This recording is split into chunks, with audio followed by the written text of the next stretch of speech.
I'm Dorothy Ridings, President of the League of Women Voters, the sponsor of tonight's first presidential debate between Republican Ronald Reagan and Democrat Walter Mondale. Tonight's debate marks the third consecutive presidential election in which the League is presenting the candidates for the nation's highest office in face-to-face debate.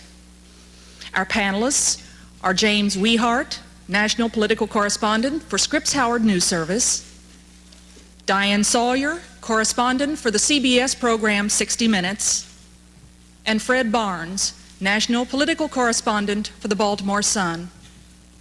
Barbara Walters of ABC News, who is appearing in her fourth presidential debate, is our moderator. Barbara. Thank you, Dorothy. A few words as we begin tonight's debate about the format. The position of the candidates, that is, who answers questions first and who gives the last statement, was determined by a toss of a coin between the two candidates. Mr. Mondale won, and that means that he chose to give the final closing statement. Means, too, that the President will answer the first question first. I hope that's clear. If it isn't, it will become clear as the debate goes on. Further, the candidates will be addressed as they each wanted and will therefore be called Mr. President and Mr. Mondale.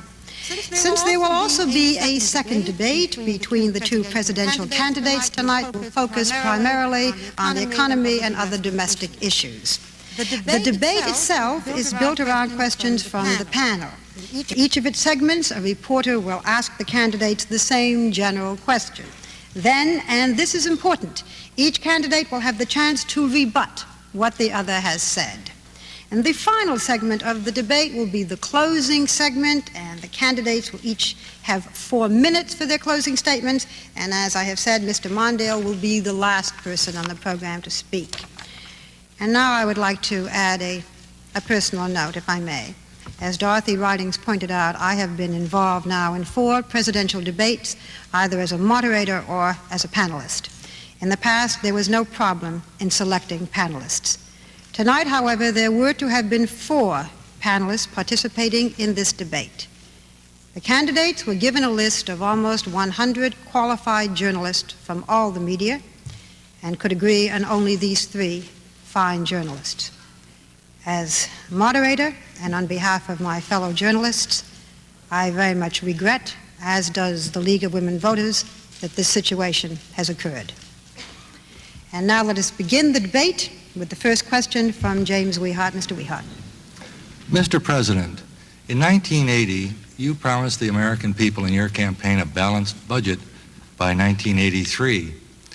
We've now had more and bigger deficits in the 4 years you've been in office. Mr. President, do you have a secret plan to balance the budget sometime in a second term? And if so, would you lay out that plan for us tonight?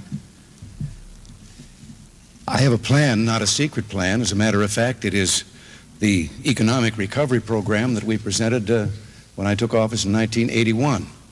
It is true that earlier, working with some very prominent economists, I had come up during the campaign with an economic program that I thought could rectify the great problems confronting us, the double-digit inflation, the high tax rates that I think were hurting the economy, the stagflation that we were undergoing. Before even the election day, something that none of those economists had even predicted had happened, that the economy was so worsened that I was openly saying that what we had thought on the basis of our plan could have brought a balanced budget, no, that was no longer possible. So the plan that we have had and that we're following is a plan that is based on growth in the economy, recovery without inflation, and reducing the share that the government is taking from the gross national product, which has become a drag on the economy. Already, we have a recovery that has been going on for about 21 months to the point that we can now call it an expansion. Under that, this year, we have seen a $21 billion reduction in the deficit from last year, based mainly on the increased revenues the government is getting without raising tax rates. Our tax cut, we think, was very instrumental in bringing about this economic recovery. We have reduced inflation to about a third of what it was. The interest rates have come down about 9 or 10 points, and we think must come down further. In the last 21 months, more than 6 million people have gotten jobs. There have been created new jobs for those people, to where there are now 105 million civilians working where there were only 99 million before, 107 if you count the military. So we believe that as we continue to reduce the level of government spending, the rate of increase in government spending, which has come down from 17 to 6%, and at the same time as the growth in the economy increases the revenues the government gets without raising taxes, those two lines will meet. And when they meet, that is a balanced budget. Mr. President, the Congressional Budget Office has some bad news. The lines aren't about to meet according to their projections. They project that the budget deficit will continue to climb. In the year 1989, they project a budget deficit of $273 billion. In view of that, and in view of the economic recovery we are now enjoying, would it make sense to propose a tax increase or take some other fiscal measures to reduce that deficit now when times are relatively good? The deficit is a result. It is the result of excessive government spending. I do not, very frankly, take seriously the Congressional Budget Office projections because they have been wrong on virtually all of them, including the fact that our recovery wasn't going to take place to begin with. But it has taken place. But as I said, we have the rate of increase in government spending down to 6%. If the rate of increase in government spending can be held at 5%, we're not far from there. By 1989, that would have reduced the budget deficits down to a $30 or $40 billion level. At the same time, if we can have a 4% recovery continue through that same period of time, that will mean, without an increase in tax rates, that will mean $400 billion more in government revenues. And so I think that the lines can meet. Actually, in constant dollars, in the domestic side of the budget, there has been no spending increase in the 4 years that we have been here. Mr. Mondale, the Carter-Mondale administration didn't come close to balancing the budget in its 4 years in office either, despite the fact that President Carter did promise a balanced budget during his term. You have proposed a plan combining tax increases and budgetary cuts and other changes in the administration of the government that would reduce the projected budget deficit by 2/3 to approximately $87 billion in 1989. That still is an enormous deficit that will be running for these 4 years. What other steps do you think should be taken to reduce this deficit and position a country for economic growth?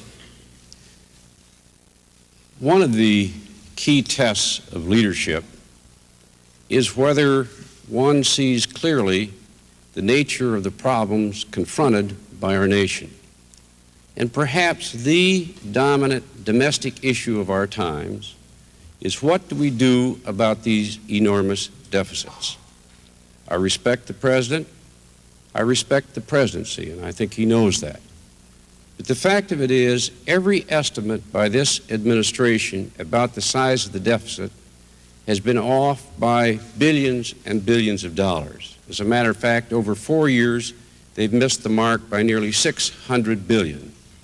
We were told we would have a balanced budget in 1983.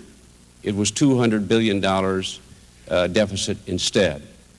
And now we have a major question facing the American people as to whether we will deal with this deficit and get it down for the sake of a healthy recovery.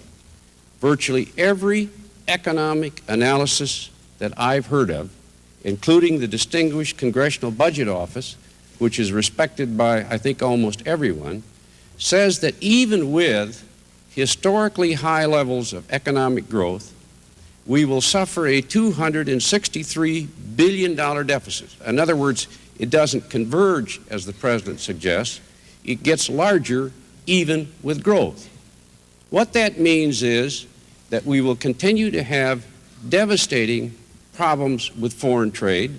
This is the worst trade year in American history by far. Our rural and farm friends will have continued devastation. Real interest rates, the real cost of interest, will remain very, very high. And many economists are predicting that we're moving into a period of very slow growth because the economy is tapering off and may be a recession. I get it down to a level below 2% of gross national product with a policy that's fair. I've stood up and told the American people that I think it's a real problem, that it can destroy long-term economic growth, and I've told you what I think should be done. I think this is a test of leadership, and I think the American people know the difference. Mr. Mondale, one other way to attack the deficit is further reductions in spending. The President has submitted a number of proposals to Congress to do just that, and in many instances, the House, controlled by the Democrats, has opposed them. Isn't it one aspect of leadership for prominent Democrats such as yourself to encourage responsible reductions in spending and thereby reduce the deficit? Absolutely, and I have proposed over $100 billion in cuts in federal spending over 4 years, but I am not going to cut it out of Social Security and Medicare and student assistance and things that people need. These people depend upon all of us for the little security that they have. And I'm not going to do it that way. The rate of defense spending increase can be slowed. Certainly we can find a coffee pot that costs something less than $7,000. And there are other ways of squeezing this budget without constantly picking on our senior citizens and the most vulnerable in American life. And that's why the Congress, including the Republicans, have not gone along with the President's recommendations.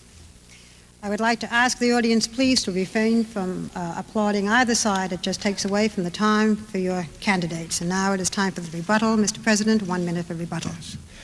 Yes, I don't believe that Mr. Mondale has a plan for balancing the budget. He has a plan for raising taxes. And as a matter of fact, the biggest single tax increase in our nation's history took place in 1977. And for the 5 years previous to our taking office, taxes doubled in the United States and the budgets increased $318 billion. So there is no ratio between taxing and balancing a budget. Whether you borrow the money or whether you simply tax it away from the people, you're taking the same amount of money out of the private sector unless and until you bring down government's share of what it is taking. With regard to Social Security, I hope there will be more time than just this minute to mention that, but I will say this. A president should never say never, but I'm going to violate that rule and say never. I will never stand for a reduction of the Social Security benefits to the people that are now getting them. Mr. Mondale? Well, that's exactly the commitment that was made to the American people in 1980. He would never reduce benefits. And of course, what happened right after the election is they proposed to cut Social Security benefits by 25%, reducing the adjustment for inflation, cutting out minimum benefits for the poorest on Social Security, removing educational benefits for dependents whose widows were trying to get them through college. Everybody remembers that. People know what happened. There's a difference. I have fought for Social Security and Medicare and for things to help people who are vulnerable all my life, and I will do it as President of the United States. Thank you very much. We'll now begin with segment number 2 with my colleague Diane Sawyer. Ms. Sawyer? Mr. President, Mr. Mondale. The public opinion polls do suggest that the American people are most concerned about the personal leadership characteristics of the two candidates, and each of you has questioned the other's leadership ability. Mr. President, you have said that Mr. Mondale's leadership would take the country down the path of defeatism and despair, and Vice President Bush has called him whining and hoping for bad news. And Mr. Mondale, you have said that President Reagan offers showmanship, not leadership, that he has not mastered what he must know to command his government. I'd like to ask each of you to substantiate your claims. Mr. Mondale first. Give us specifics to support your claim that President Reagan is a showman, not a leader, has not mastered what he must know to be president after 4 years. And then second, tell us what personal leadership characteristics you have that he does not. Well, first of all, I think the first answer this evening suggests exactly what I'm saying. There is no question that we face this massive deficit. And almost everybody agrees, unless we get it down, the chances for long-term healthy growth are nil. And it's also unfair to dump these tremendous bills on our children. The President says it will disappear overnight because of some reason. No one else believes that's the case.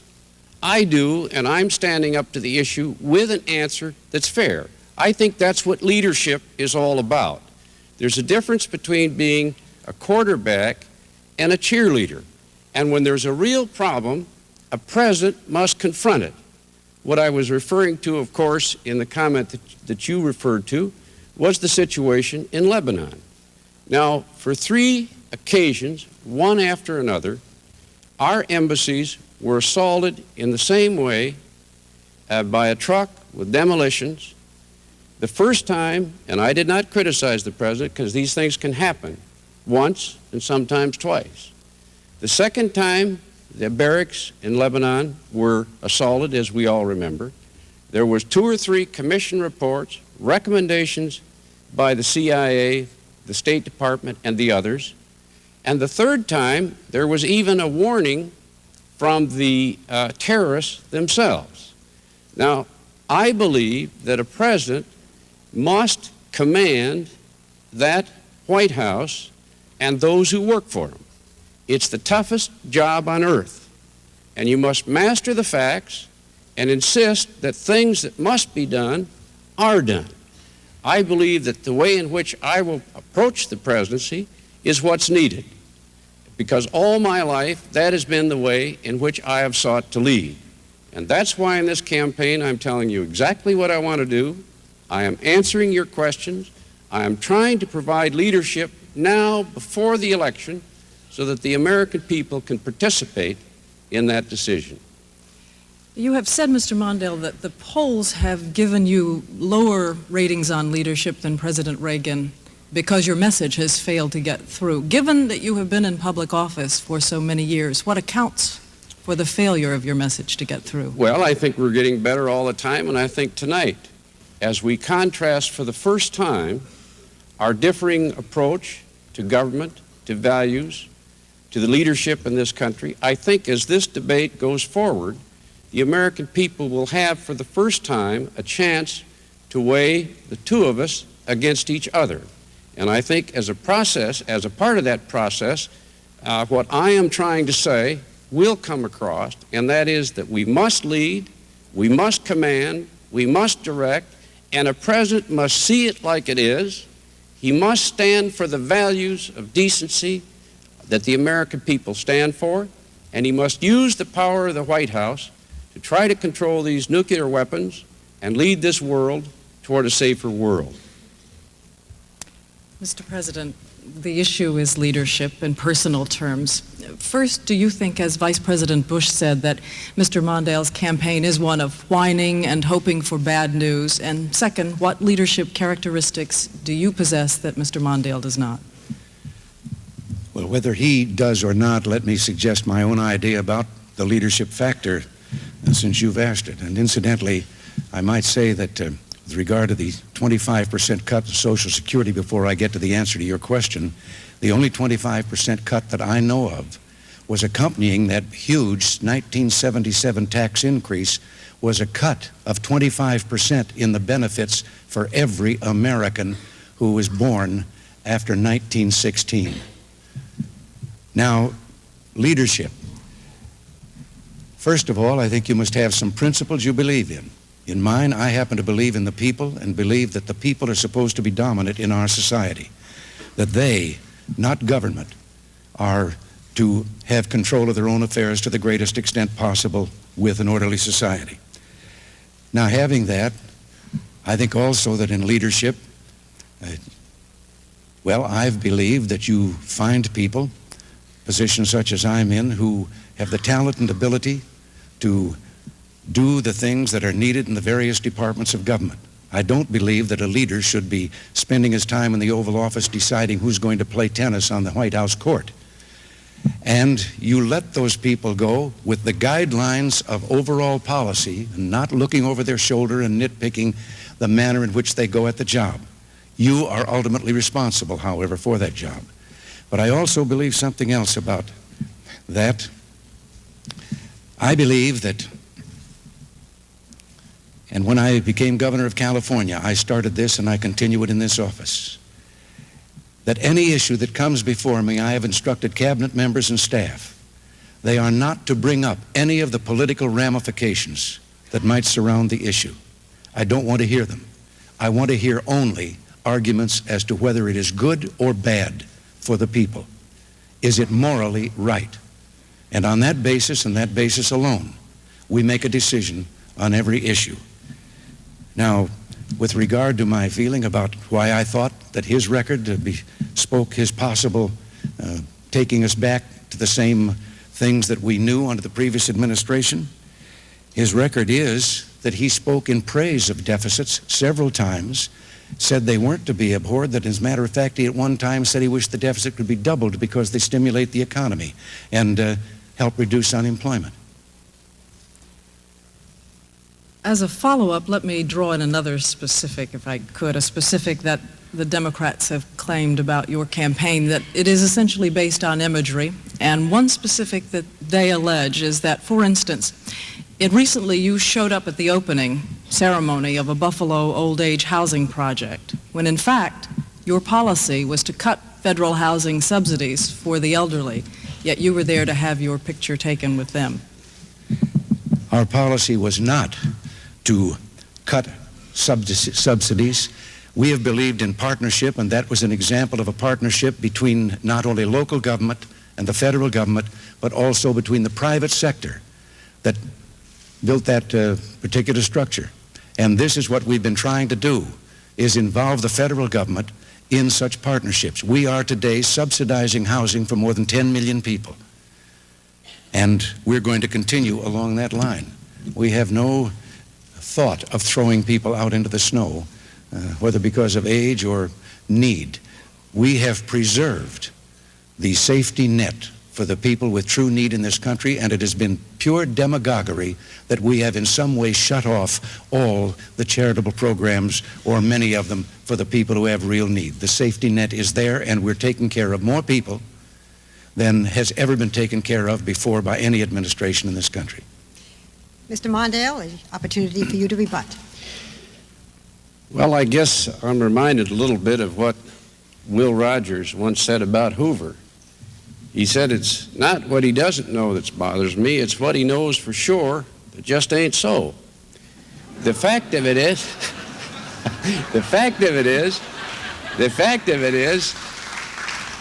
the president's budget sought to cut Social Security by 25%. It's not an opinion, it's a fact.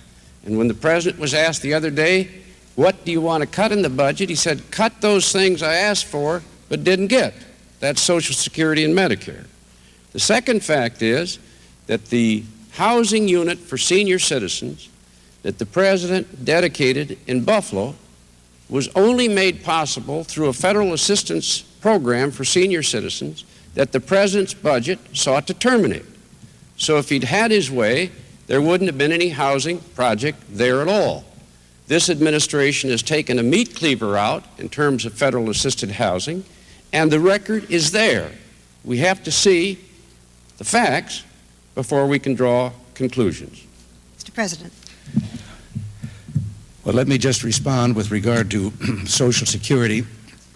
When we took office, we discovered that the program that the Carter-Mondale administration had said would solve the fiscal problems of Social Security for the next 50 years wouldn't solve them for 5. Social Security was due to go bankrupt before 1983. Any proposals that I made at that time were at the request of the chairman, a Democrat of one of the leading committees, who said we have to do something before the program goes broke and the checks bounce. And so we made a proposal. And then in 1982, they used that proposal in a demagogic fashion for the 1982 campaign. And 3 days after the election in 1982, they came to us and said, Social Security, we know, is broke. Indeed, we had to borrow $17 billion to pay the checks. And then I asked for a bipartisan commission, which I'd asked for from the beginning, to sit down and work out a solution. And so the whole matter of what to do with Social Security has been resolved by bipartisan legislation, and it is on a sound basis now for as far as you can see into the next century. Mr. President, we begin segment number 3 with Fred Barnes. Mr. President, would you describe your religious beliefs, noting particularly whether you consider yourself a born-again Christian, and explain how these beliefs affect your presidential decisions? Well, I was raised to have a faith and a belief and have been a member of a church since I was a small boy. In our particular church, we did not use that term, born again, so I don't know whether I would fit that particular term. But I have, thanks to my mother, God rest her soul, the firmest possible belief and faith in God. And I believe, I should say, as Lincoln once said, that I would be the most stupid man in the world if I thought I could confront the duties of the office I hold if I could not turn to someone who was stronger and greater than all others. And I do resort to prayer. At the same time, however, I have not believed that prayer should be introduced into an election or be a part of a political campaign or religion, a part of that campaign. As a matter of fact, I think religion became a part of this campaign when Mr. Mondale's running mate said I wasn't a good Christian. So it does play a part in my life. I have no hesitancy in saying so. And as I say, I don't believe that I could carry on unless I had a belief in a higher authority and a belief that prayers are answered. Given those beliefs, Mr. President, why don't you attend services regularly, either by going to church or by inviting a minister to the White House, as President Nixon used to do, or someone to Camp David, as President Carter used to do? The answer to your question is very simple about why I don't go to church. I have gone to church regularly all my life, and I started to here in Washington. And now, in the position I hold and in the world in which we live, where embassies do get blown up in Beirut, we're supposed to talk about that on the debate the 21st, I understand. But I pose a threat to several hundred people if I go to church. I know the threats that are made against me. We all know the possibilities of terrorism. We have seen the barricades that have had to be built around the White House. And therefore, I don't feel, and my minister knows this and supports me in this position, I don't feel that I have a right to go to church knowing that my being there could cause something of the kind that we have seen in other places, in Beirut, for example. And I miss going to church, but I think the Lord understands.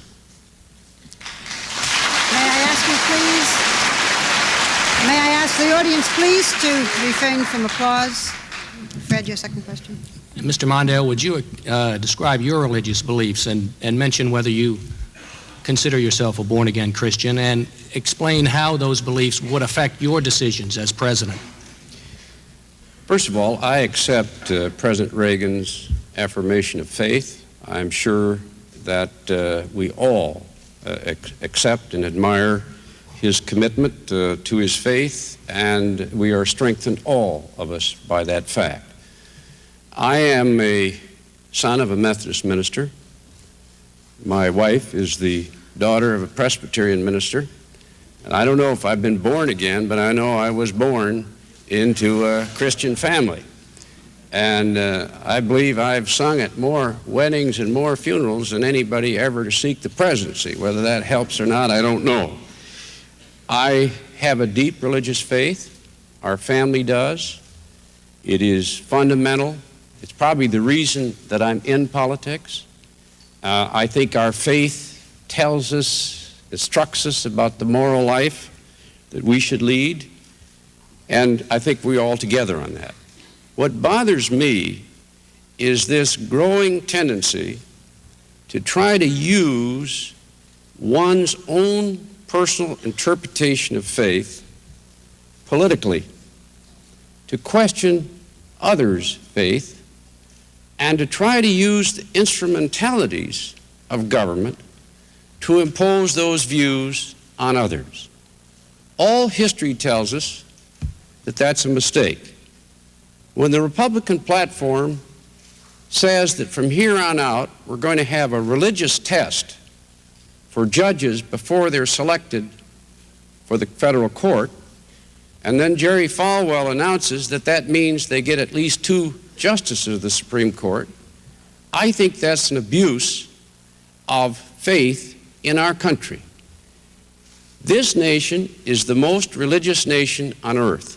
More people go to church and synagogues than any other nation on earth, and it's because we kept the politicians and the state out of the personal exercise of our faith. That's why faith in the United States is pure and unpolluted by the intervention of politicians. And I think if we want to continue, as I do, to have a religious nation, let's keep that line and never cross it. Thank you. Mr. Barnes, next question. We have time for rebuttal now. I think I have a follow-up. Yes, I asked you if you did. I'm sorry. Yes, I thought you did. waived it. Yes, Mr. Mondale. You've complained just now about Jerry Falwell, and you've complained other times about other fundamentalists in politics. Correct me if I'm wrong, but I don't recall you ever complaining about ministers who were involved in the civil rights movement or in the anti-Vietnam War demonstrations, or about black preachers who've been so involved in American politics. Is it only conservative ministers that you object to? No. What I object to is someone seeking to use his faith to question the faith of another, or to use that faith and seek to use the power of government to impose it on others. A minister who is in civil rights or in the conservative movement because he believes his faith instructs him to do that, I admire. The fact that the faith speaks to us and that we are moral people, hopefully, I accept and rejoice in. It's when you try to use that to undermine the integrity of private religious faith and the use of the state is where, for the most personal decisions in American life, that's where I draw the line. Thank you. Now, Mr. President, rebuttal. Yes, it's very difficult to rebut because I find myself in so much agreement with Mr. Mondale. I, too, want that wall that is in the Constitution of separation of church and state to remain there.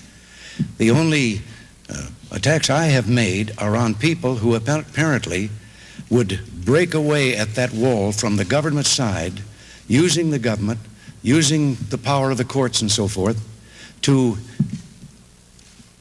hinder that part of the Constitution that says the government shall not only not establish a religion, it shall not inhibit the practice of religion. And they have been using these things to have government, through court orders, inhibit the practice of religion. A child wants to say grace in a school cafeteria, and a court rules that they can't do it because it's school property.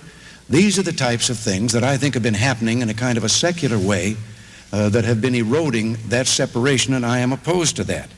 With regard to a platform in the Supreme Court, I can only say one thing about that. I have appointed one member of the Supreme Court, Sandra Day O'Connor. I'll stand on my record on that, and if I have the opportunity to appoint any more, I'll do it in the same manner that I did in selecting her. Mr. Mondale, your rebuttal, please. The platform to which the President refers, in fact, calls for a religious test in the selection of judges. And Jerry Falwell says that means we get 2 or 3 judges. And it would involve a religious test for the first time in American life. Let's take the example that the President cites. I believe in prayer. My family prays. We've never had any difficulty finding time to pray. But do we want a constitutional amendment adopted of the kind proposed by the President that gets the local politicians into the business of selecting prayers that our children must either recite in school or be embarrassed and asked to excuse themselves? Who would write the prayer? What would it say? How would it be resolved when those disputes occurred? It seems to me that a moment's reflection tells you why the United States Senate turned that amendment down, because it will undermine the practice of honest faith in our country by politicizing it. We don't want that. Thank you, Mr. Mondale. Our time is up for this round. We go into the second round of our questioning, begin again with Jim Weihart. Jim? After that discussion, this may be like going from the sublime to the ridiculous, but here goes. I have a political question for you, Mr. Mondale. Polls indicate a massive change in the electorate away from the coalition that has long made the Democratic Party a majority. Blue-collar workers, young professionals, their children, and much of the middle class now regard themselves as independents or Republican instead of Democrats, and the gap, the edge the Democrats had in party registration seems to be narrowing. I'd like to ask you, Mr. Mondale, what is causing this? Is the Democratic Party out of sync with a majority of Americans? And will it soon be replaced as a majority party by the Republicans? What do you think needs to be done about it as a Democrat? My answer is that this campaign isn't over yet. And when people vote, I think you're going to see a very strong verdict by the American people that they favor the approach that I'm talking about. The American people want arms control. They don't want this arms race. And they don't want this deadly new effort to bring weapons into the heavens. And they want an American foreign policy that leads toward a safer world. The American people see this debt, and they know it's got to come down. And if it won't come down, the economy is going to slow down, maybe go into a recession. They see this tremendous influx and swamping of cheap foreign imports in this country that has cost over 3 million jobs, given farmers the worst year in American history, and they know this debt must come down as well because it's unfair to our children. The American people want this environment protected. They know that these toxic waste dumps should have been cleaned up a long time ago. And they know that people's lives and health are being risked because we've had an administration that has been totally insensitive to the law and the demand for the protection of the environment. The American people want their children educated. They want to get our edge back in science. And they want a policy headed by the President that helps close this gap that's widening between the United States and Europe and Japan.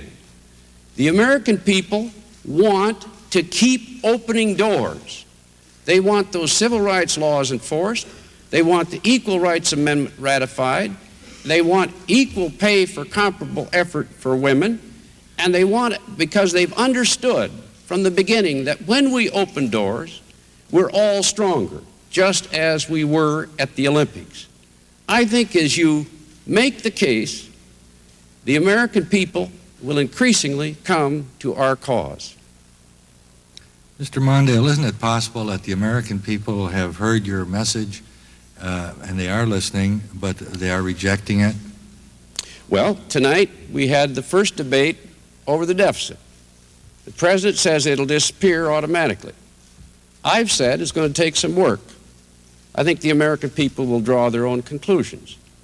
Secondly, I've said that I will not support the cuts in Social Security and Medicare and the rest that the President has proposed. The President answers that it didn't happen, or if it did, it was resolved later in a commission. As the record develops, I think it's going to become increasingly clear that what I am saying and where I want to take this country is exactly where the country wants to go, and the comparison of approaches is such that I think will lead to further strength.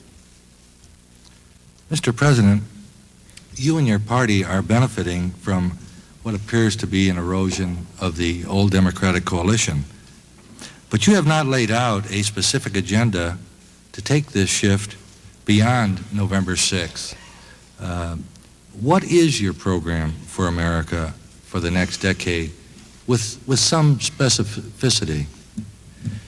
Well, again, I am running on the record. I think sometimes Mr. Mondale's running away from his. But I'm running on the record of what we have asked for. We'll continue to try and get things that we didn't get in the program that has already brought the rate of spending of government down from 17% to 6.1%.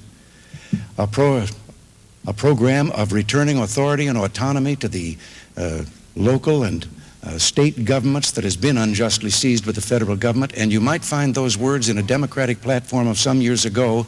I know because I was a Democrat at that time. And I left the party eventually because I could no longer follow the turn in the Democratic leadership that took us down an entirely different path, a path of centralizing authority in the federal government, lacking trust in the American people. I promised when we took office that we would reduce inflation. We have, to 1/3 of what it was. I promised that we would reduce taxes. We did, 25% across the board. That barely held even with, if it did that much, with the gigantic tax increase imposed in 1977. But at least it took that burden away from them. I said that we would create jobs for our people, and we did, 6 million in the last 20 or 21 months. I said that we would become respected in the world once again, and that we would refurbish our national defense to the place that we could deal on the world scene and then seek disarmament, reduction of arms, and hopefully an elimination of nuclear weapons. We have done that. All of the things that I said we would do, from inflation being down, interest rates being down, unemployment falling, all of those things we have done. And I think this is something the American people see. I think they also know that we had a commission that came in a year ago with a recommendation on education, on excellence in education. And today, without the federal government being involved other than passing on to them, the school districts, the words from that commission, we find 35 states with task forces now dealing with their educational problems. We find that schools are extending the curriculum to now have forced teaching of mathematics and science and so forth. All of these things have brought an improvement in the college entrance exams for the first time in some 20 years. So I think that many Democrats are seeing the same thing this Democrat saw. The leadership isn't taking us where we want to go. Mr. President, there's much of what you said affects the quality of life of many Americans, their income, the way they live, and so forth. But there's an aspect of quality of life that lies beyond the private sector, which has to do with our neighborhoods, our cities, our streets, our parks, our environment.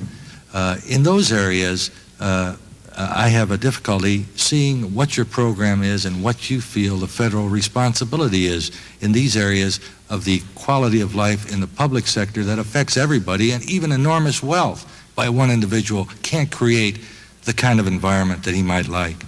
There are tasks that government legitimately should enforce, and tasks that government performs well, and you've named some of them. Crime has come down the last 2 years for the first time in many, many decades that it has come down, or since we've kept records, 2 consecutive years, and last year it came down, the biggest drop in crime that we've had. I think that we've had something to do with that, just as we have with the drug problem nationwide. The environment, yes, I feel as strongly as anyone about the preservation of the environment. When we took office, we found that the national parks were so dirty and contained so many hazards, lack of safety features, that we stopped buying additional parkland until we had rectified this with what was to be a 5-year program, but it's just about finished already, $1 billion, and now we're going back to budgeting for additional lands for our parks. We have added millions of acres to the wilderness lands, to the game refuges. I think that we're out in front of most, and I see that the red light is blinking, so I can't continue, but I got more. Well, you'll have a chance when your rebuttal time comes up, perhaps, Mr. President. Right. Mr. Mondale, now it's your turn for rebuttal. The President says that when the Democratic Party made its turn, he left it. The year that he decided we had lost our way was the year that John F. Kennedy was running against Richard Nixon. I was chairman of Minnesotans for Kennedy. President Reagan was chairman of a thing called Democrats for Nixon. Now, maybe we made a wrong turn with Kennedy, but I'll be proud of supporting him all of our life, all of my life, and I'm very happy that John Kennedy was elected. Because John Kennedy looked at the future with courage, saw what needed to be done, and understood his own government. The President just said that his government is shrinking. It's not. It's now the largest peacetime government ever in terms of the take from the total economy. And instead of retreating instead of being strong where we should be strong, he wants to make it strong and intervene in the most private and personal questions in American life. That's where government should not be. Mr. President. Before I campaigned as a Democrat for a Republican candidate for president, I had already voted for Dwight Eisenhower to be president of the United States. So my change had come earlier than that. I hadn't gotten around to re-registering as yet. I found that was rather difficult to do, but I finally did it. There are some other things that have been said here back, and you said that I might be able to dredge them up. Mr. Mondale referred to the farmers' worst year. The farmers are not the victims of anything this administration has done. The farmers were the victims of the double-digit inflation and the 21.5% interest rates of the Carter-Mondale administration and the grain embargo, which destroyed our reliability nationwide as a supplier. All of these things are presently being rectified, and I think that we are going to salvage the farmers. As a matter of fact, there has been less than 1/4% of foreclosures of the 270,000 loans from government that the farmers have. Thank you, Mr. President. We'll now turn to Diane Sawyer for her round of questions. Diane. And I'd like to turn to an area that I think few people enjoy discussing, but that we probably should tonight, because the positions of the two candidates are so clearly different and lead to very different policy consequences, and that is abortion and right to life. I'm exploring for your personal views of abortion and specifically how you would want them applied as public policy. First, Mr. President, do you consider abortion murder or a sin?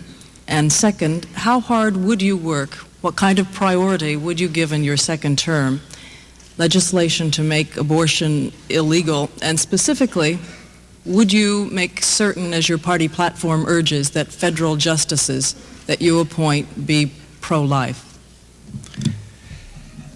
I have believed that in the appointment of judges that all that was specified in the party platform was that they respect the sanctity of human life. Now that I would want to see in any judge, and with regard to any issue having to do with human life. But with regard to abortion, and I have a feeling that there's been some reference without naming it here in the remarks of Mr. Mondale, tied to injecting religion into government. With me, abortion is not a problem of religion. It's a problem of the Constitution. I believe that until and unless someone can establish that the unborn child is not a living human being, then that child is already protected by the Constitution, which guarantees life, liberty, and the pursuit of happiness to all of us. And I think that this is what we should concentrate on, is trying. I know there was weeks and weeks of testimony before a Senate committee. There were medical authorities, there were religious, there were clerics there, everyone talking about this matter of pro-life. And at the end of all of that, not one shred of evidence was introduced that the unborn child was not alive. We have seen premature births that are now grown-up, happy people going around. Also, there is a strange dichotomy in this whole position about our courts ruling that abortion is not the taking of a human life. In California, some time ago, a man beat a woman so savagely that her unborn child was born dead with a fractured skull. And the California state legislature unanimously passed a law that was signed by the then Democratic governor, signed a law that said that any man who so abuses a pregnant woman that he causes the death of her unborn child shall be charged with murder. Now, isn't it strange that that same woman could have taken the life of her unborn child and it was abortion and not murder, but if somebody else does it, that's murder.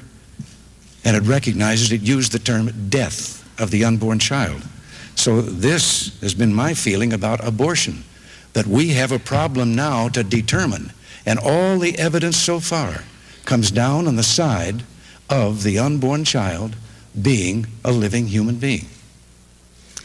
A two-part follow-up. Do I take it from what you said about the platform then that you don't regard the language and don't regard in your own appointments abortion position a test of any kind for justices that it should be? And also, if abortion is made illegal, how would you want it enforced? Who would be the policing units that would investigate, and would you want the women who have abortions to be prosecuted? The laws regarding that always were state laws. It was only when the Supreme Court handed down a decision that the federal government intervened in what had always been a state policy. Our laws against murder are state laws. So I would think that this would be the point of enforcement on this. As I say, I feel that we have a problem here to resolve. And no one has approached it from that matter. It does not happen that the church that I belong to had that as part of its dogma. I know that some churches do. Now, it is a sin if you're taking a human life. On the same time, in our Judeo-Christian tradition, we recognize the right of taking a human life in self-defense. And therefore, I've always believed that a mother, if medically it is determined that her life is at risk if she goes through with the pregnancy, she has a right then to take the life of even her own unborn child in defense of her own. Mr. Mondale, to turn to you, do you consider abortion a murder or a sin? And bridging from what President Reagan said, he has written that if society doesn't know whether human life in fact does begin at conception, as long as there is a doubt that the unborn child should at least be given the benefit of the doubt, and that there should be protection for that unborn child. This is one of the most emotional and difficult issues that could possibly be debated. I think your questions, however, underscore the fact there is probably no way that government should or could answer this question in every individual case and in the private lives of the American people. The constitutional amendment proposed by President Reagan would make it a crime for a woman to have an abortion if she had been raped or suffered from incest. Is it really the view of the American people, however you feel on the question of abortion, that government ought to be reaching into your living rooms and making choices like this? I think it cannot work, won't work, and will lead to all kinds of cynical evasions of the law. Those who can afford to have them will continue to have them. The disadvantaged will go out in the back alley as they used to do. I think these questions are inherently personal and moral, and every individual instance is different. Every American should be aware of the seriousness of the step. But there are some things that government can do and some things they cannot do.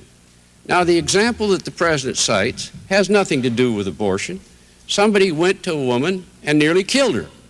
That's always been a serious crime and always should be a serious crime. But how does that compare with the problem of a woman who's raped? Do we really want those decisions made by judges who've been picked because they will agree to find the person guilty? I don't think so, and I think it's going in exactly the wrong direction. In America, on basic moral questions, we have always let the people decide in their own personal lives. We haven't felt so insecure that we've reached for the club of state to have our point of view. It's been a good instinct, and we're the most religious people on earth. One final point. President Reagan, as governor of California, signed a bill which is perhaps the most liberal pro-abortion bill of any state in the Union. But if I can get you back for a moment on my point, which was the question of when human life begins, a two-part follow-up. First of all, at what point do you believe that human life begins in the growth of a fetus? And second of all, you said that government shouldn't be involved in the decisions. Just there are those who would say that government is involved, and the consequence of the involvement was 1.5 million abortions in 1980. And how do you feel about that? The basic decision of the Supreme Court is that each person has to make this judgment in her own life, and that's the way it's been done. And it's a personal and private moral judgment. I don't know the answer to when life begins, and it's not that simple either. You've got another life involved. And if it's rape, how do you draw moral judgments on that? If it's incest, how do you draw moral judgments on that? Does every woman in America have to present herself before some judge picked by Jerry Falwell to clear her personal judgment? It won't work.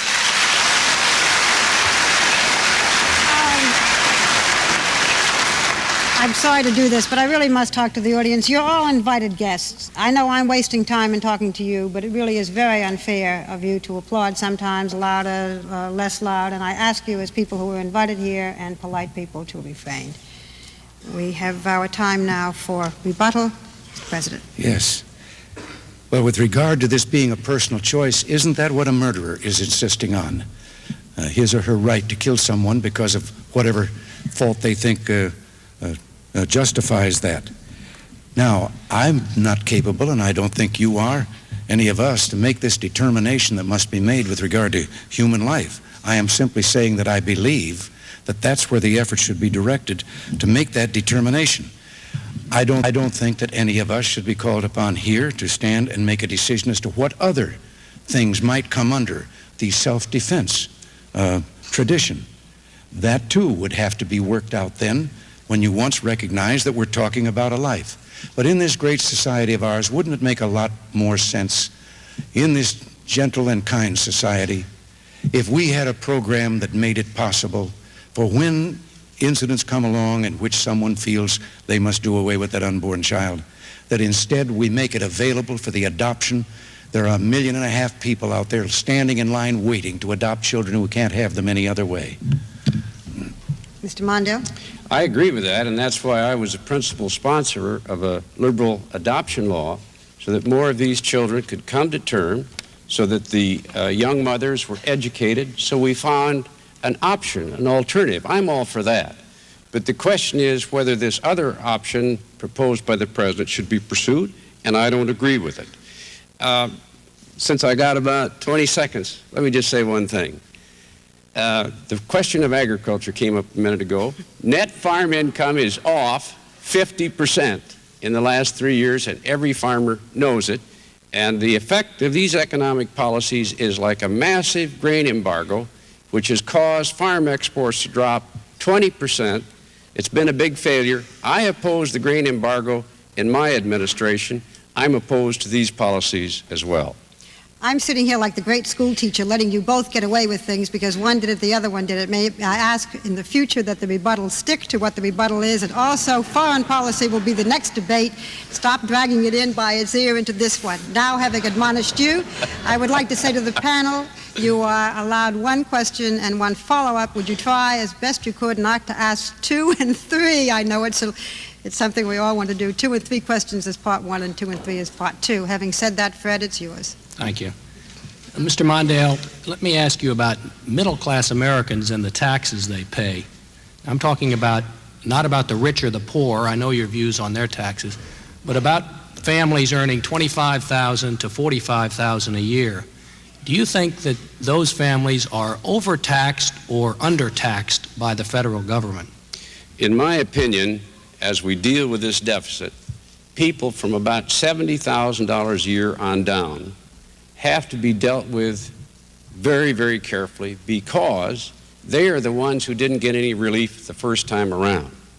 Under the 1981 tax bill, people making $200,000 a year got $60,000 in tax relief over 3 years, while people making $30,000 a year, all taxes considered, got no relief at all, or their taxes actually went up. That's why my proposal protects everybody from $25,000 a year or less against any tax increases, and treats those $70,000 and under in a way that is more beneficial than the way the President proposes with a sales tax or a flat tax. What does this mean in real life? Well, the other day, Vice President Bush disclosed his tax returns to the American people. He's one of the wealthiest Americans, and he's our Vice President. In 1981, I think he paid about 40% in taxes. In 1983, as a result of these tax preferences, he paid a little over 12%, 12.8% in taxes. That meant that he paid a lower percent in taxes than the janitor who cleaned up his office or the chauffeur who drives him to work.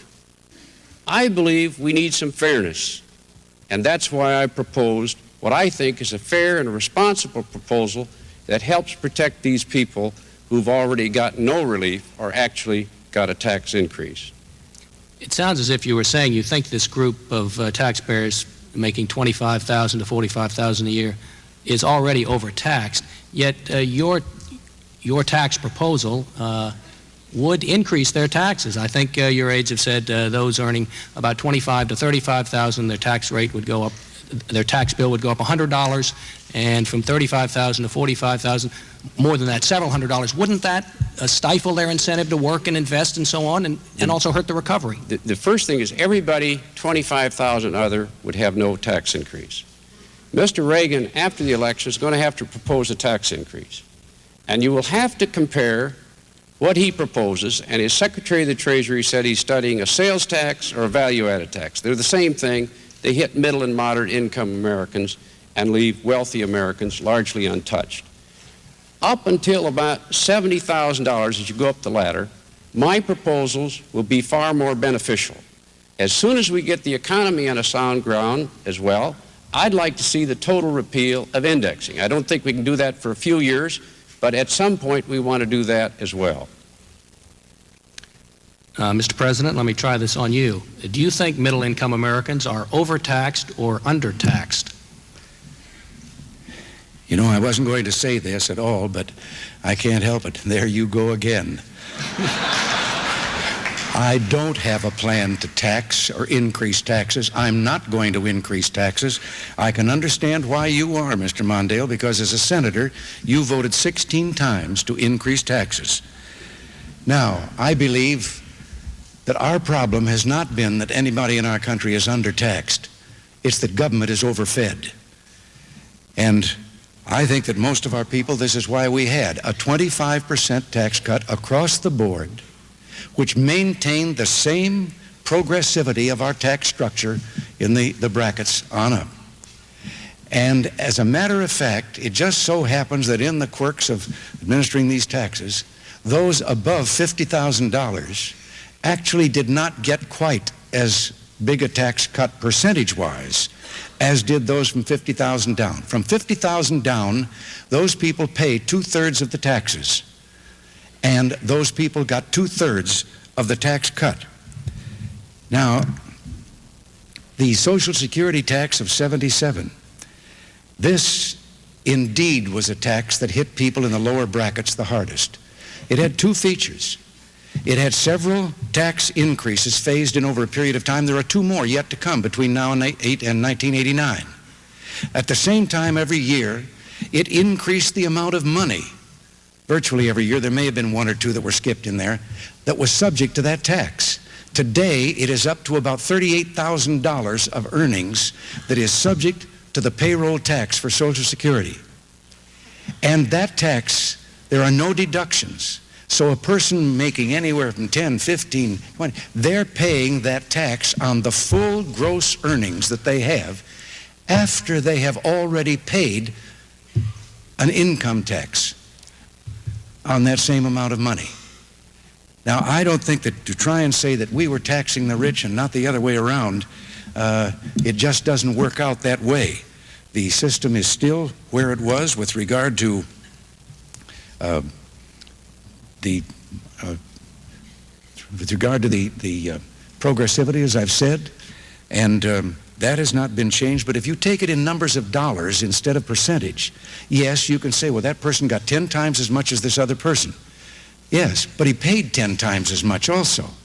But if you take it in percentages, then you find out that it is fair and equitable across the board. I thought I caught, Mr. President, a glimmer of a stronger statement there in your answer than you've made before. I think the operative position you had before was that you would only raise taxes in a second term as a last resort, and I thought you said flatly that I'm not going to raise taxes. Is that what you meant to say, that you will flatly not raise taxes in your second term as president? Yes, I had used last resort would always be with me. If you got the government down to the lowest level that you yourself could say it could not go any lower and still perform the services for the people, and if the recovery was so complete that you knew you were getting the ultimate amount of revenues that you could get through that growth, and there was still some slight difference there between those two lines, then I had said once that yes, you would have to then look to see if taxes should not be adjusted. I don't foresee those things happening. So I say with great confidence, I'm not going to go for a tax. With regard to assailing Mr. Bush about his tax problems and the difference from the tax he once paid and then the later tax he paid, I think if you looked at the deductions, there were great legal expenses in there, had to do possibly with the sale of his home, and they had to do with his setting up of a blind trust. All of those are legally deductible in computing your tax, and it was a one-year thing with him. Mr. Mondale, here we go again. It's time for rebuttal. Well, first of all, I gave him the benefit of the doubt on the House deal. I'm just talking about the 12.8% that he paid, and that's what's happening all over this country with wealthy Americans. They've got so many loopholes, they don't have to pay much in taxes. Now, Mr. President, you said, there you go again, right? You remember the last time you said that? Mm-hmm. You said it when President Carter said that you were going to cut Medicare. And you said, oh no, there you go again, Mr. President. And what did you do right after the election? You went out and tried to cut $20 billion out of Medicare. And so when you say there you go again, people remember this, you know. And people will remember that you signed the biggest tax increase in the history of California and the biggest tax increase in the history of the United States. And what are you going to do? You've got $260 billion deficit. You can't wish it away. You won't slow defense spending. You refuse to do that. Mr. Mondale, Yep. I'm afraid your time is up. Sorry. Mr. President. Yes. With regard to Medicare, no. But it's time for us to say that Medicare is in pretty much the same condition that Social Security was, and something is going to have to be done in the next several years to make it fiscally sound. And no, I never proposed any $20 billion should come out of Medicare. I have proposed that the program, we must treat with that particular problem. And maybe part of that problem is because during the 4 years of the Carter-Mondale administration, medical costs in this country went up 87%. All right, fine. I gave you back some of that time. We can't keep going back for other rebuttals. There'll be time later. We now go to our final round. The way things stand now, we have time for only 2 sets of questions, and by lot it will be Jim and Diane, and we'll start with Jim Weha. Mr. President, the economic recovery is real but uneven. The Census Bureau just a month ago reported that there are more people living under poverty now, 1 million more people living under, than when you took office. There have been a number of studies, including studies by the Urban Institute and other non-political organizations, that say that the impact of the tax and budget cuts and your economic policies have impacted severely on certain classes of Americans: working mothers, head of households, minority groups, elderly poor. In fact, they're saying the rich are getting richer and the poor are getting poorer under your policies. What relief can you offer to the working poor, to the minorities, and to the women head of households who have borne the brunt of these economic programs? What can you offer them in the future in your next term? Well, some of those facts and figures just don't stand up. Yes, there has been an increase in poverty, but it is a lower rate of increase than it was in the preceding years before we got here. It has begun to decline, but it is still going up. On the other hand, women heads of household, single women heads of household, have for the first time, there's been a turn down in the rate of poverty for them. We have found also in our studies that in this increase in poverty, it all had to do with their private earnings.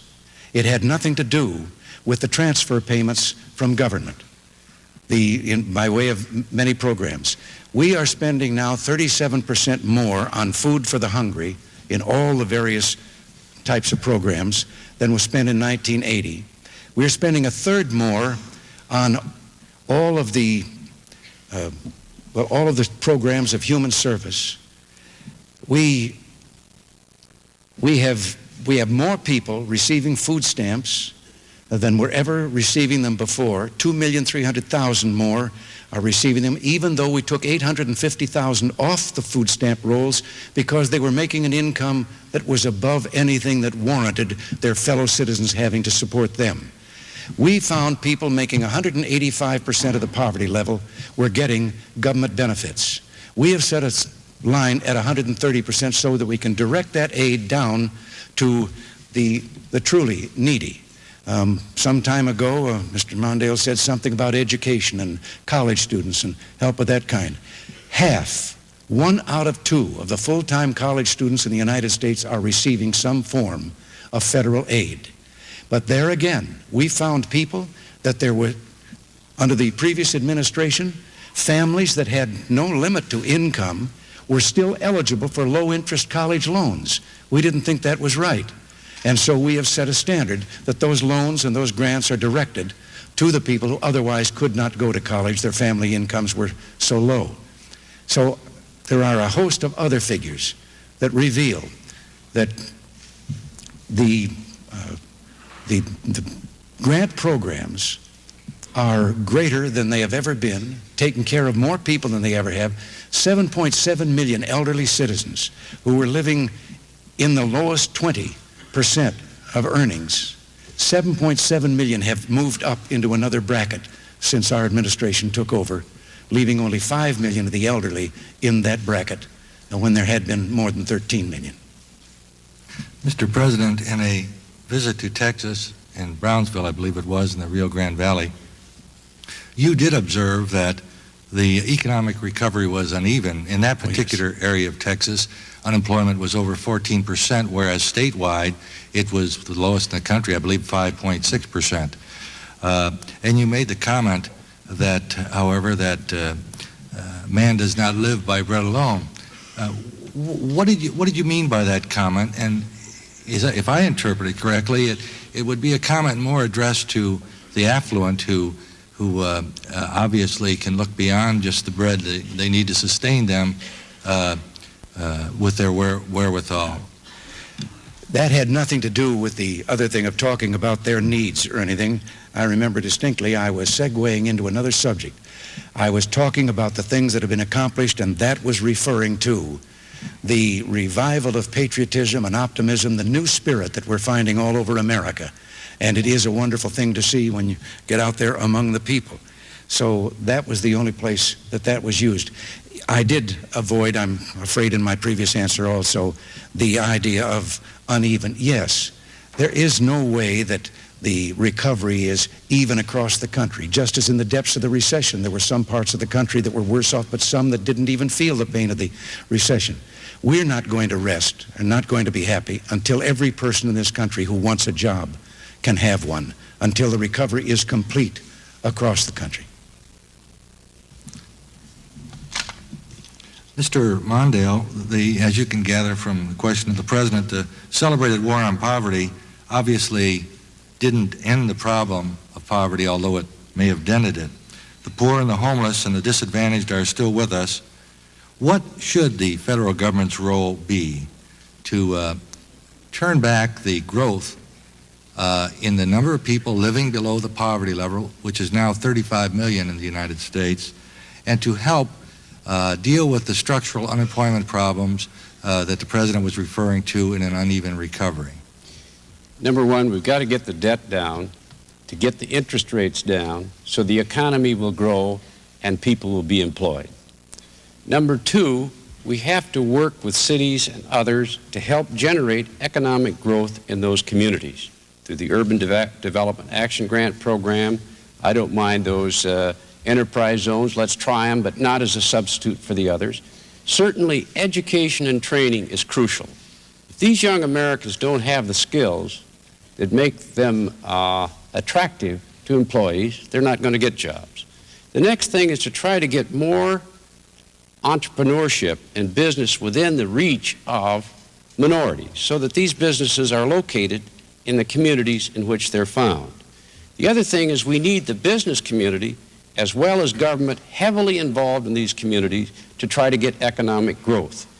There is no question that the poor are worse off. I think the President genuinely believes that they're better off.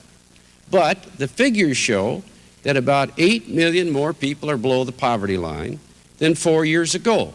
How you can cut school lunches, how you can cut student assistance, how you can cut housing, how you can cut disability benefits, how you can do all of these things, and then the people receiving them, for example, the disabled, who have no alternative, how they're going to do better, I don't know. Now, we need a tight budget, but there's no question that this administration has singled out things that affect the most vulnerable in American life, and they're hurting. One final point, if I might.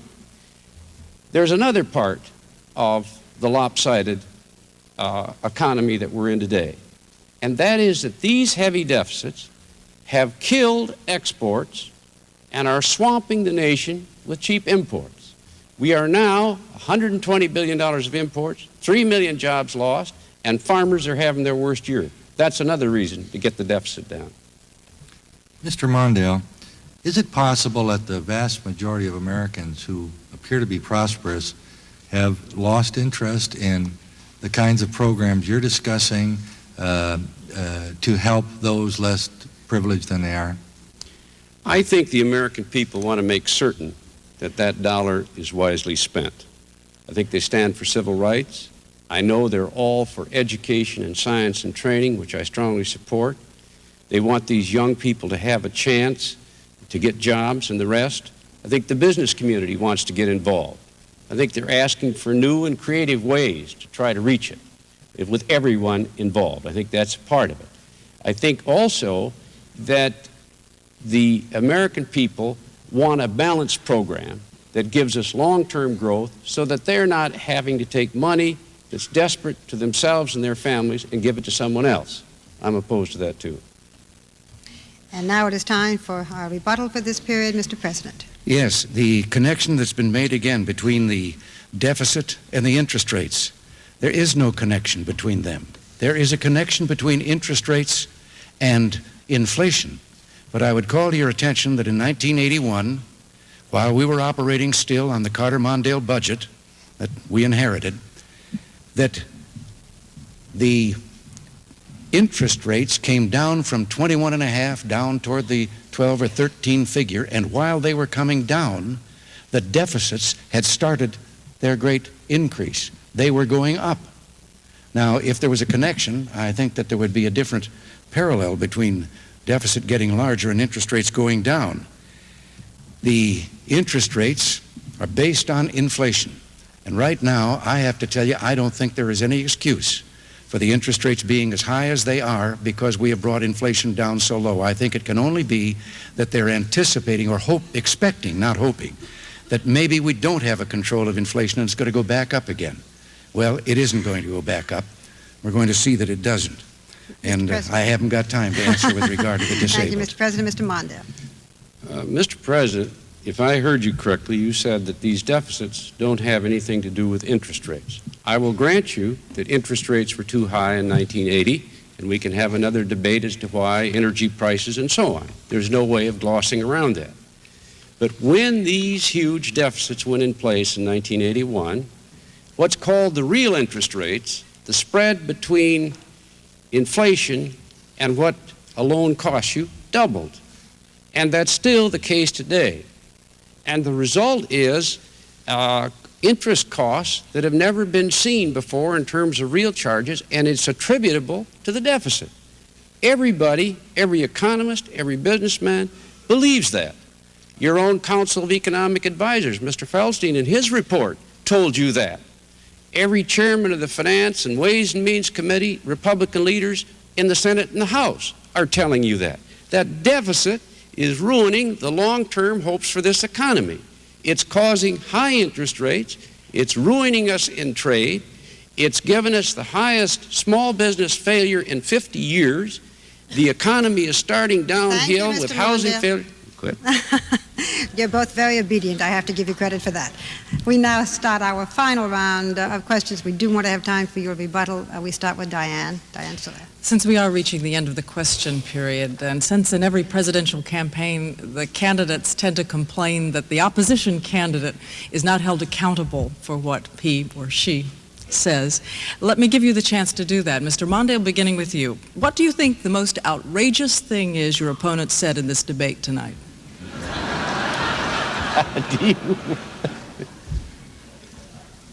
You want to give me some suggestions? I'm going to use my time a little differently. I'm going to give the president some credit.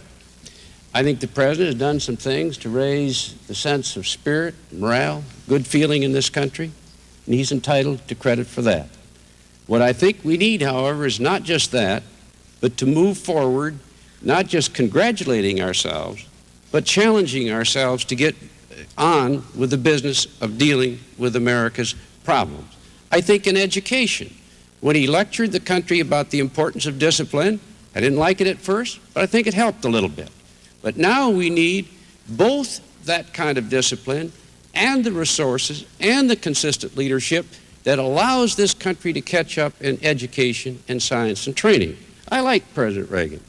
And this is not personal. There are deep differences about our future, and that's the basis of my campaign.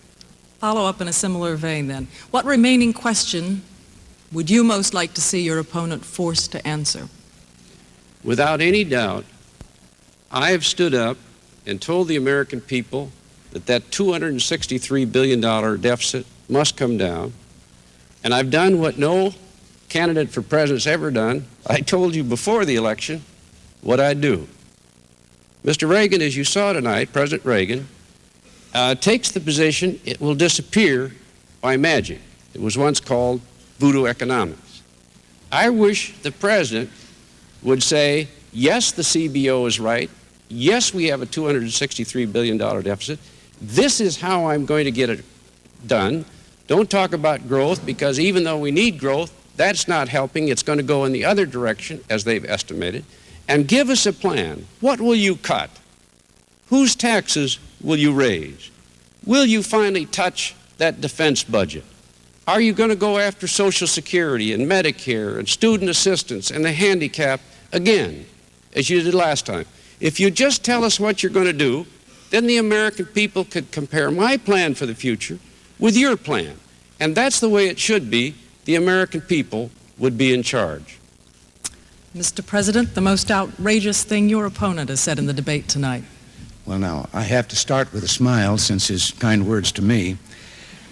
I'll tell you what I think has been the most outrageous thing in political dialogue, both in this campaign and the one in '82. And that is the continued discussion and claim that somehow I am the villain who is going to pull the Social Security checks out from those people who are dependent on them. And why I think it is outrageous, first of all, it isn't true. But why it is outrageous is because for political advantage, every time they do that, they scare millions of senior citizens who are totally dependent on Social Security, have no place else to turn, and they have to live and go to bed at night thinking, is this true? Is someone going to take our check away from us and leave us destitute? And I don't think that that should be a part of political dialogue. I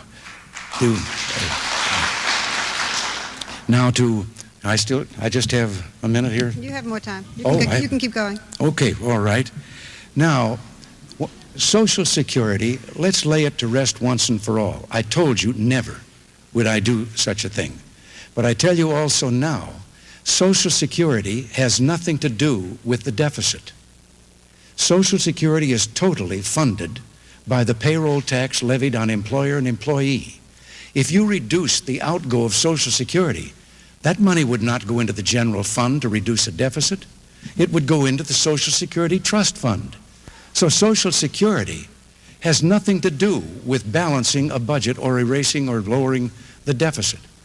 Now, as again to get to whether I'm depending on magic, I think I have talked in straight economic terms about a program of recovery that I was told wouldn't work, and then after it worked, I was told that lowering taxes would increase inflation, and none of these things happened. It is working, and we're going to continue on that same line.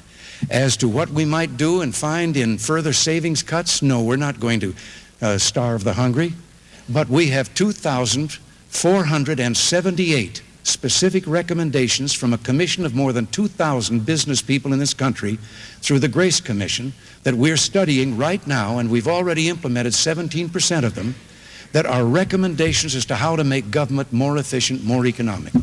And to keep it even, what remaining question would you most like to see your opponent forced to answer? Why the deficits are so much of a problem for him now, but that in 1976, when the deficit was $52 billion, and everyone was panicking about that, he said no, that he thought it ought to be bigger because a bigger deficit would stimulate the economy and would help do away with unemployment. In 1979, he made similar statements, the same effect, that the deficits, there was nothing wrong with having deficits. Remember, there was $1 trillion in debt before we got here. That's got to be paid by our children and grandchildren, too, if we don't do it. And I'm hoping we can start some payments on it before we get through here. That's why I want another 4 years. Well, we have time now if you'd like to answer the President's question or whatever rebuttal. Well, we've just finished almost the whole debate, and the American people don't have the slightest clue about what President Reagan will do about these deficits. And yet, that's the most important single issue of our time. I did support the 76 measure that he told about because we were in a deep recession and we need some stimulation. But I will say, as a Democrat, I was a real piker, Mr. President. In 1979, we ran a $29 billion deficit all year. This administration seems to run that every morning. And the result is exactly what we see. This economy is starting to run downhill. Housing is off. Last report on new purchases, it's the lowest since 1982. Growth is a little over 3% now. Many people are predicting a recession. And the flow of imports into this country is swamping the American people. We've got to deal with this problem. And those of us who want to be your president should tell you now what we're going to do so you can make a judgment. Thank you very much. We must stop now. I want to give you time for your closing statements. It's indeed time for that. From each of you, we will begin with President Reagan. I'm sorry. Mr. Reagan, you had your rebuttal, and I just cut you off because our time was going. You have a chance now for rebuttal before your closing statement. Is that correct? No, I might as well just go with... You want to go with your... I don't okay. think so. You want to wait? I'm all confused now. Technically, you did. I have little voices that come in my ear. You don't get those same voices. I'm not hearing it from here. I'm hearing it from here. All right. You have waived your rebuttal. You can go with your closing statement. Well, we'll include it in that. Okay. 4 years ago, in similar circumstances to this, I asked you, the American people, a question. I asked, are you better off than you were 4 years before? The answer to that obviously was no, and as a result, I was elected to this office and promised a new beginning. Now, maybe I'm expected to ask that same question again. I'm not going to, because I think that all of you, or not everyone, those people that are in those pockets of poverty and haven't caught up, they couldn't answer the way I would want them to, but I think that the most of the people in this country would say, yes, they are better off than they were 4 years ago. The question, I think, should be enlarged. Is America better off than it was 4 years ago? And I believe the answer to that has to also be yes. I promised a new beginning. So far, it is only a beginning. If the job were finished, I might have thought twice about seeking re-election to this job. But we now have an economy that, for the first time, well, let's put it this way, in the first half of 1980, gross national product was down a minus 3.7%. First half of 84, it's up 8.5%. Productivity in the first half of 1980 was down a minus 2%. Today, it is up a plus 4%. Personal earnings after taxes per capita have gone up almost $3,000 in these 4 years. In 1980 or 1979, a person with a fixed income of $8,000 was $500 above the poverty line. And this maybe explains why there are the numbers still in poverty. By 1980, that same person was $500 below the poverty line. We have restored much of our economy. With regard to business investment, it is higher than it has been since 1949.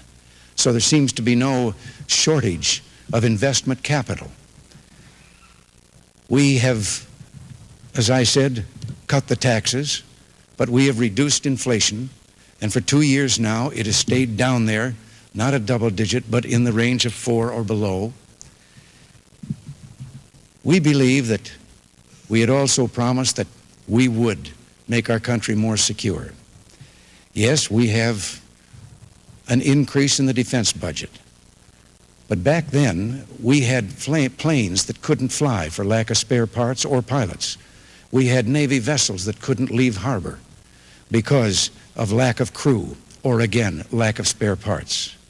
Today, we're well on our way to a 600-ship Navy. We have 543 at present. We have our military, the morale is high. I think the people should understand that 2/3 of the defense budget pays for pay and salary, or pay and pension. And then you add to that food and wardrobe and all the other things, and you only have a small portion going for weapons. But I am determined that if ever our men are called on, they should have the best that we can provide in the manner of tools and weapons. There has been reference to expensive spare parts, hammers costing $500. Well, we are the ones who found those. I think we've given the American people back their spirit. I think there's an optimism in the land and a patriotism. And I think that we're in a position once again to heed the words of Thomas Paine, who said, we have it in our power to begin the world over again. Thank you, Mr. Reagan. Mr. Mondale, the closing words are now yours. I want to thank the League of Women Voters and the City of Louisville for hosting this evening's debate. I want to thank President Reagan for agreeing to debate. He didn't have to, and he did, and we all appreciate it. The President's favorite question is, are you better off? Well, if you're wealthy, you're better off. If you're middle income, you're about where you were. And if you're a modest income, you're worse off. That's what the economists tell us. But is that really the question that should be asked? Isn't the real question is, will we be better off? Will our children be better off? Are we building the future that this nation needs? I believe that if we ask those questions that bear on our future, not just congratulate ourselves, but challenge us to solve those problems, you'll see that we need new leadership. Are we better off with this arms race? Will we be better off if we start this Star Wars escalation into the heavens? Are we better off when we de-emphasize our values and human rights? Are we better off when we load our children with this fantastic debt? Would fathers and mothers feel proud of themselves if they loaded their children with debts like this nation is now, over $1 trillion on the shoulders of our children? Can we really say that we will be better off when we pull away from sort of that basic American instinct of decency and fairness? I would rather lose a campaign about decency than win a campaign about self-interest. I don't think this nation is composed of people who care only for themselves. And when we sought to assault Social Security and Medicare, as the record shows we did, I think that was mean-spirited.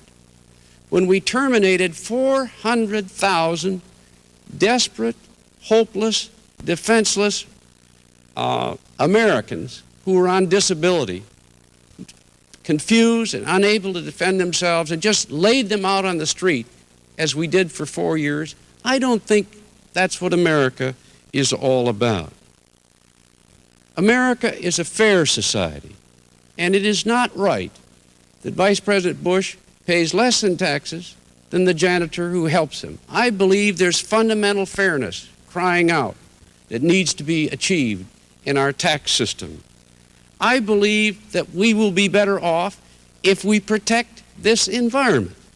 And contrary to what the President says, I think their record on the environment is inexcusable and often shameful.